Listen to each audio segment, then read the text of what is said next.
علما میگن انسان گناه میکنه بخواد یا نخواد، ولی بدتر از گناه 4 چیزه. اینو داشته باشید. 1، اصرار بر گناه.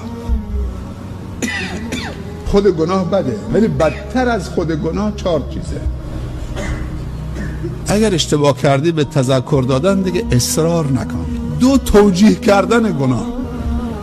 وقتی گناه کردی دیگه توجیه نکن.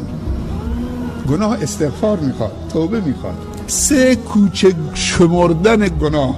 نگاه نکن که این گناه بزرگ کوچکه، نگاه کن کی داره نافرمانی میکنی. تو نافرمانی رب العالمین داری میکنی.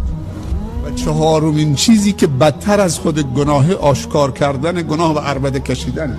تو رو داره ستر میکنه، میپوشونه. و یه حال و هوای آب و تابی که بازگو میکنی، تعریف میکنید عجب چیزایی بود، عجب.